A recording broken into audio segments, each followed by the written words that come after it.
Welcome back to another in our series of great chapters in the Bible.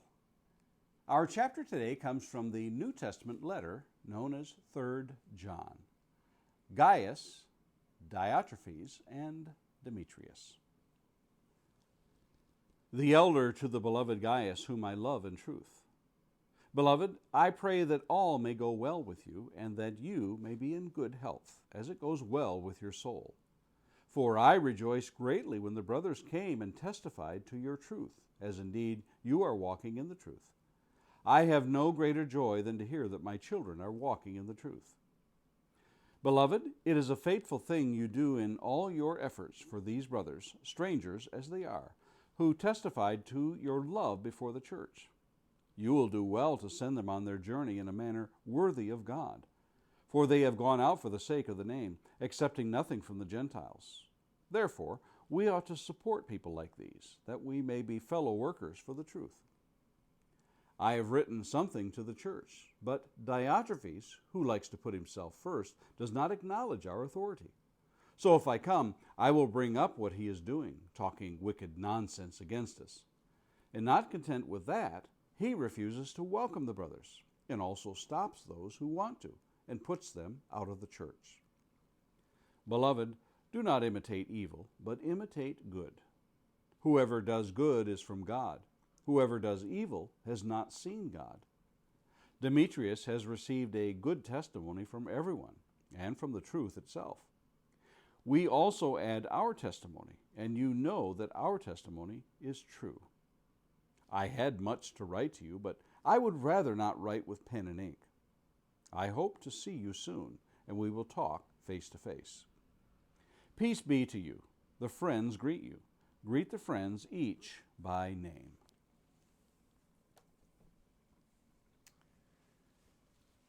I've had an experience a few times in my life that perhaps you have had as well.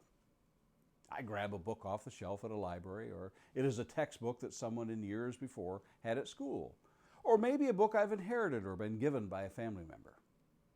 As I thumb through the pages, a letter or a note falls out.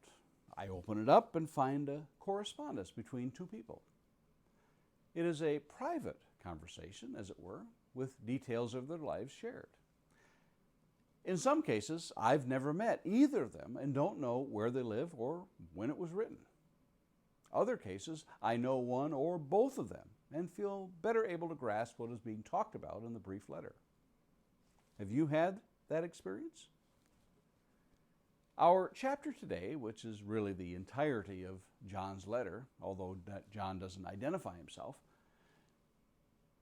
but how fortunate we are to be thumbing through this sacred writing and come across a personal correspondence between these two men, John and Gaius. We are familiar somewhat with John, having read his gospel account by his name and two other letters, and his apocryphal Revelation. But who this Gaius can be is a matter of speculation, but is often identified as Paul's companion.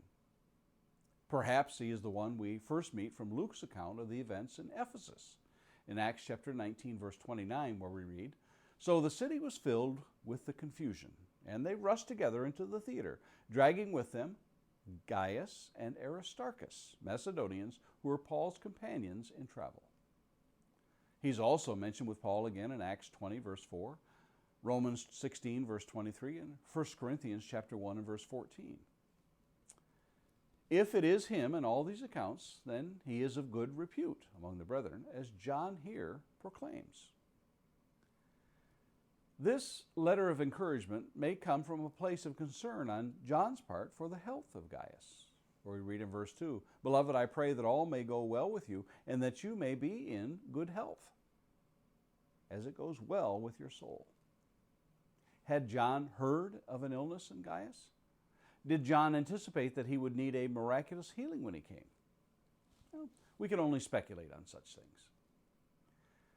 John draws us into a condition of the congregation and a controversy that is brewing therein. For it seems that a rather overbearing Diotrephes is dominating the affairs of the church there. John has apparently sent a letter previously that had been commandeered, as it were, by Diotrephes and has been prevented certain things from continuing by the brothers. It sounds rather unsettling what is going on there by this Diotrephes. And John seems quite confident that he can resolve this overbearing tyrant by his coming. Our third person we are introduced to is Demetrius. We are without the certainty of whether this man was there with Gaius or whether he was with John and was delivering the letter. Regardless, John speaks well of him to Gaius and associated him with truth. It is worth noting that in the three letters that John pens, 1st, 2nd, and now 3rd John, that he uses the word truth 20 times and the word true about 7 times. To even the most casual of readers, this word must surely stand out among John's words. It may be the only book remaining to be written is that which John pens on the Isle of Patmos, which is Revelation. It may be that John has been made aware of this. We don't know. But whatever the circumstances are, John seems to have an urgency in his writing as he compels those to whom he writes to be concerned with truth. Consider, just in our letter today, his use of the word. In verse 1, the elder to the beloved Gaius, whom I love in truth. Verse 3, for I rejoiced greatly when the brothers came and testified to your truth, as indeed you are walking in the truth. In verse 4, I have no greater joy than to hear that my children are walking in the truth. In verse 8, therefore we ought to support people like these, that we may be fellow workers for the truth. And finally, in verse 12, Demetrius has received a good testimony from everyone, and from the truth itself. We also add our testimony, and you know that our testimony is true. Another thing that this letter shares with John's second letter is the fact that he desires to visit with the recipient of the correspondence. It appears that John's concern to talk further shows his love of the brothers and sisters.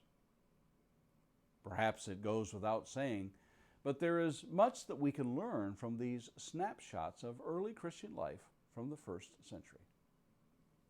Among these lessons is the fact that people communicated with one another. People urged faithfulness and truth from one another. People longed to visit and see one another face to face. People were concerned when things weren't right. People lifted up one another and took notice of good character. People prayed for good health for body and soul. They rejoiced when brothers and sisters walked in truth, among others.